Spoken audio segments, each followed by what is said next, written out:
భగవద్గీతలోని 7వ అధ్యాయం జ్ఞాన విజ్ఞాన యోగం.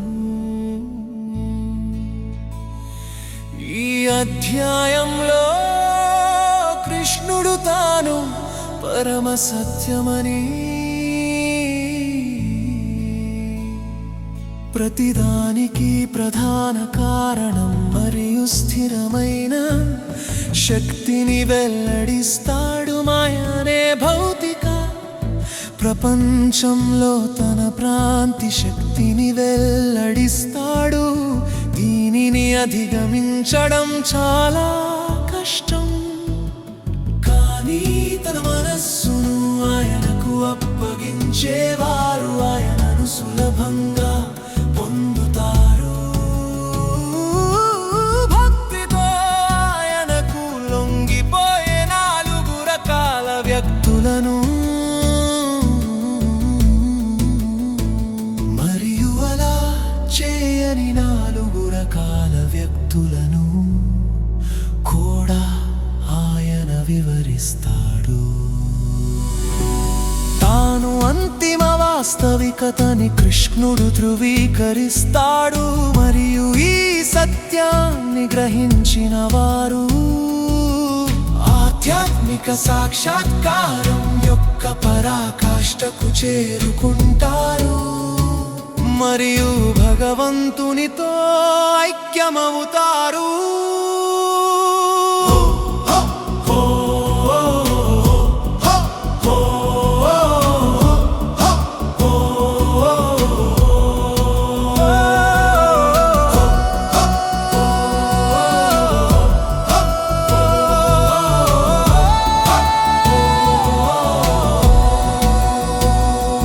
భగవద్గీత 7వ అధ్యాయం జ్ఞాన విజ్ఞాన యోగం. భగవంతుడు ఇలా అన్నాడు, అర్జునా, నీ మనస్సు నాపైనే కేంద్రీకరించి యోగా సాధన చేసి నన్ను ఆశ్రయించి నీవు ఎట్లా నన్ను సంపూర్ణముగా సందేహానికి తావు లేకుండా తెలుసుకొనగలవో ఇప్పుడు వినుము. ఏ జ్ఞానాన్ని విజ్ఞానాన్ని తెలుసుకున్న పిదప ఇంకా ఏమీ తెలుసుకోవటానికి ఈ లోకంలో మిగిలి ఉండదు. దానిని నేను నీకు సంపూర్ణముగా తెలియచేస్తాను. వేలాది మంది పురుషులలో ఒకరు పరిపూర్ణత కోసం ప్రయత్నించవచ్చు. ఆ విజయవంతమైన ప్రయత్నాలలో కూడా ఒకరు మాత్రమే నన్ను యథార్థముగా తెలుసుకుంటారు. భూమి, నీరు, అగ్ని, వాయువు, ఆకాశం, మనస్సు, బుద్ధి, అహంకారం, ఇవి నా భౌతిక ప్రాకృతిక శక్తి యొక్క 8 అంగములు.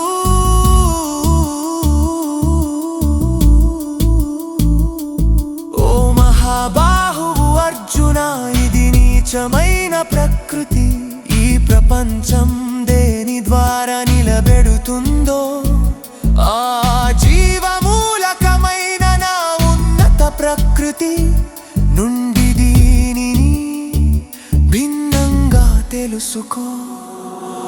సమస్త జీవరాశులు నా యొక్క ఈ 2 శక్తుల ద్వారానే వ్యక్తమవుతాయని తెలుసుకొనుము. నేనే ఈ సమస్త సృష్టికి మూల ఉత్పత్తి స్థానము, మరియు నాలోనికే ఇది అంతా లయమైపోతుంది. ఓ అర్జునా, నాకంటే ఉన్నతమైనది ఏదీ లేదు. పూసలన్నీ దారముపై గుచ్చి ఉన్నట్టు సమస్తము నాయందే ఆధారపడి ఉన్నవి. ఓ అర్జునా, నీటిలోని రుచిని నేనే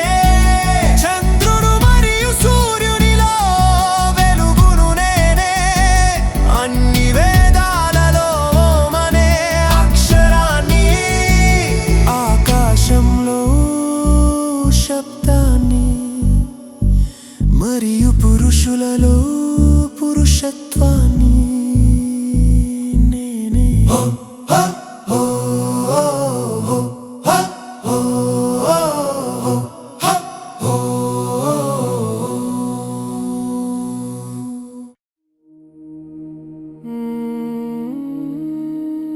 నేనే భూమి యొక్క స్వచ్ఛమైన వాసనను, అగ్నిలో తేజస్సును, అన్ని జీవులలో ప్రాణిని, మరియు తాపసులలో తపస్సును నేనే. ఓ అర్జున,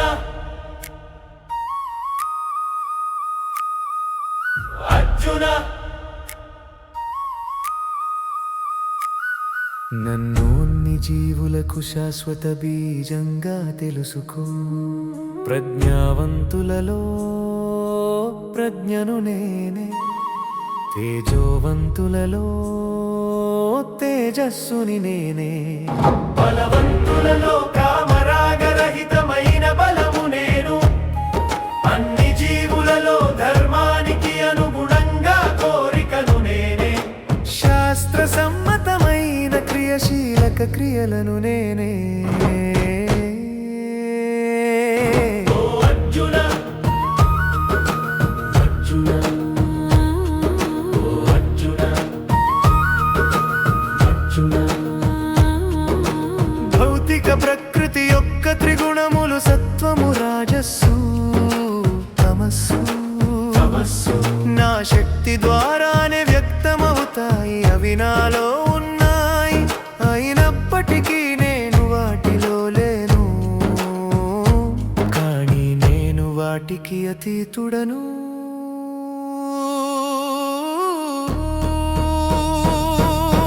మాయ యొక్క త్రిగుణములచే భ్రమకులోనై ఈ లోకంలోని జనులు అనస్వరమైన మరియు సనాతనమైన నా గురించి తెలుసుకోలేకున్నారు. నిజంగా మూడు గుణాలతో కూడిన నా ఈ దివ్య ప్రాంతిని దాటడం కష్టం.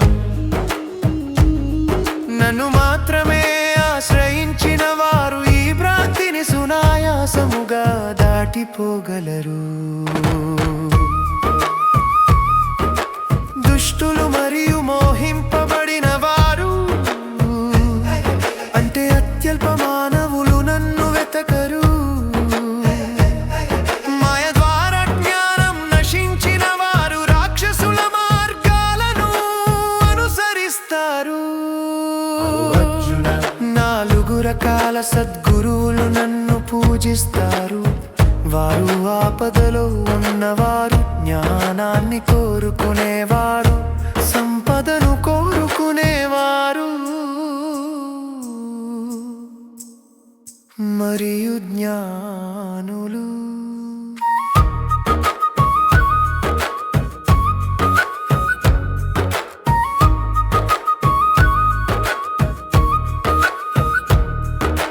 వారిలో ఎల్లప్పుడూ దృఢంగా ఉండి నా పట్ల భక్తితో ఉండే జ్ఞానులు శ్రేష్ఠులు.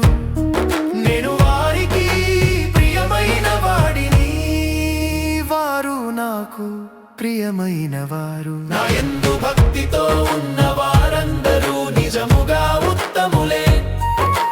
కానీ జ్ఞానముతో ఉండి దృఢ నిశ్చయము కలిగి బుద్ధి నా యందు ఐక్యమై కేవలం నన్ను మాత్రమే వారి పరమ లక్ష్యంగా కలిగి ఉన్నవారు. స్వయంగా నా స్వరూపమే అని నేను పరిగణిస్తాను. నేను జ్ఞానిని నా స్వరూపంగా భావిస్తాను. అనేక జన్మల చివరలో జ్ఞాని నా దగ్గరకు వస్తాడు. జ్ఞాన సంపన్నుడైన వ్యక్తి ఉన్నదంత నేనే అని తెలుసుకొని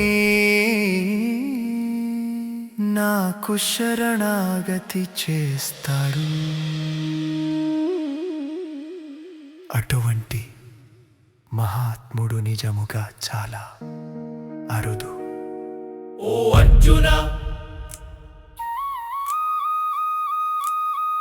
ఓ అర్జున,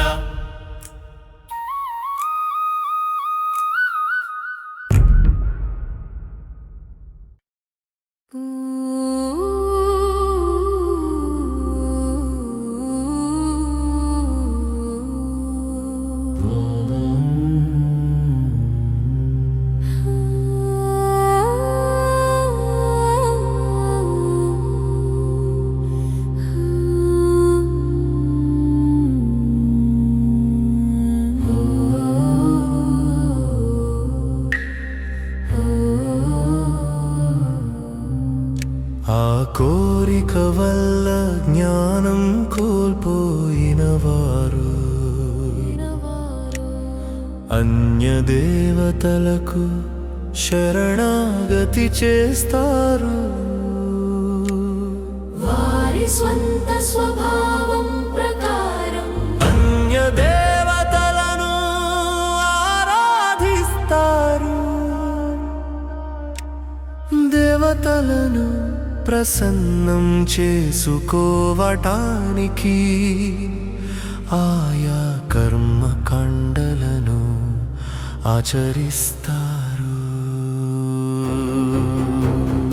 భక్తుడు విశ్వాసంతో ఏ రూపాన్ని ఆరాధించాలని కోరుకుంటాడో ఆ భక్తుడికి ఆయా స్వరూపం మీదనే శ్రద్ధ నిలబడేటట్టు చేస్తాను.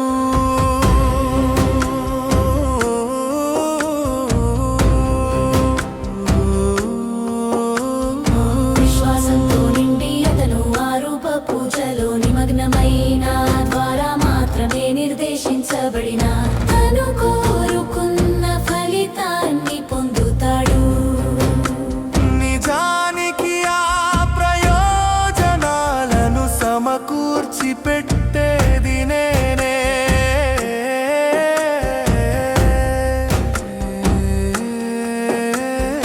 నిజంగా అల్పజ్ఞానమున్న వారికి లభించే ప్రతిఫలం అపరిమితమైనది, తాత్కాలికమైనది. దేవతలను ఆరాధించేవారు వారి లోకానికి వెళతారు. నా భక్తులు మాత్రం నన్నే చేరుకుంటారు. మూర్ఖులు అవ్యక్తుడైన నన్ను, నా ఉన్నతమైన మార్పులేని అత్యంత అద్భుతమైన నా స్వభావాన్ని తెలుసుకోకుండా వ్యక్తీకరణ కలిగి ఉన్నానని భావిస్తారు. యోగమాయచే కప్పబడి ఉన్న నేను అందరికీ ప్రత్యక్షంగా గోచరించను. నేను జన్మలేని వాడిని మరియు నాశనము లేని వాడిని. మోహిత ప్రపంచం నన్ను తెలుసుకోదు. ఓ అర్జున, భూత వర్తమాన భవిష్యత్ కాలాల జీవులను నేను తెలుసుకోగలను, కానీ నన్ను ఎవరూ తెలుసుకోలేరు. రాగ ద్వేషములు మోహము నుండి పుట్టుచున్నవి. ఓ భరత, ఈ కారణంగా అన్ని జీవులు పుట్టుకతోనే మాయకు గురవుతున్నాయి. పుణ్యకార్యాలు చేసేవారు పాపాలు అంతమై వ్యతిరేక జంటల మాయ నుండి విముక్తి పొందిన వారు తమ ప్రతిజ్ఞలతో నన్ను స్థిరంగా పూజిస్తారు. వృద్ధాప్యం మరియు మరణం నుండి విముక్తి కోసం ప్రయత్నిస్తూ నన్ను ఆశ్రయించిన వారు ఆ బ్రహ్మాన్ని, ఆత్మజ్ఞానం మరియు అన్ని కర్మలు పూర్తిగా గ్రహిస్తారు. నన్ను అధిభూతంతో, అధిదైవంతో, అధియజ్ఞంతో తెలుసుకున్న వారు మరణ సమయంలో కూడా పూర్తిగా నా యందే స్థితమై ఉంటారు. భగవద్గీత